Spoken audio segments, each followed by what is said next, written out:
KPK masuk dalam antara dikandangkan kekuasaan.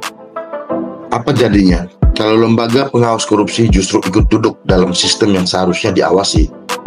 Hari ini Ketua KPK masuk ke dalam Komite Pengawas Danantara, sebuah badan yang mengelola dana investasi negara bernilai triliunan rupiah. Ini bukan sinergi, ini sinyal bahaya. KPK lahir dari semangat reformasi. Ia adalah benteng terakhir rakyat untuk melawan korupsi yang sudah membusuk sampai ke akar. KPK didesain independen, berdiri di luar kekuasaan, supaya bisa bebas menindak siapapun yang menyalahgunakan wewenang, tanpa takut dan tanpa kompromi. Sementara Danantara dibentuk dengan semangat yang berbeda. Lembaga ini diberi mandat untuk mengelola investasi jangka panjang negara. Skala dananya triliunan rupiah, dan dia bergerak dengan fleksibilitas yang tinggi, bahkan sangat longgar dalam menentukan mitra dan arah investasi.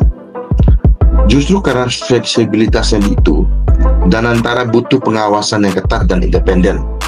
Tapi sekarang yang terjadi adalah lembaga pengawas malah masuk ke dalam sistem yang diawasinya. Ini bukan hanya soal etika, ini juga soal hukum. Pasal 29 huruf I Undang-Undang Nomor 19 Tahun 2019 tentang KPK menyatakan dengan tegas bahwa pimpinan KPK dilarang merangkap jabatan, baik di lembaga negara maupun institusi lainnya. Maksudnya Ketua KPK ke Danantara jelas melanggar prinsip dasar ini. Apapun alasannya, ini bentuk konflik kepentingan yang nyata. Ketika pengawas sudah duduk dalam ruang pengambilan keputusan, maka pengawasan itu sendiri menjadi ilusi. Dan ini bukan kasus pertama. Sejak revisi Undang-Undang KPK tahun 2019, kita sudah lihat bagaimana KPK dilemahkan secara sistematis.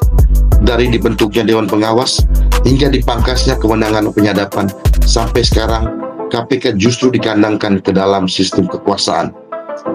Ini bukan reformasi, ini deformasi. Apalagi kita sedang menghadapi gelombang besar kasus korupsi.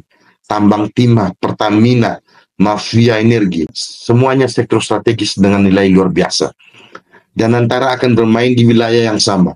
Dan sekarang, pengawasnya malah duduk bersama. Bagaimana kita bisa percaya? Ini bukan cuma soal jabatan. Ini soal masa depan pemberantasan korupsi di Indonesia. KPK bukan bagian dari kekuasaan. KPK adalah penyeimbang dan pengawas kekuasaan.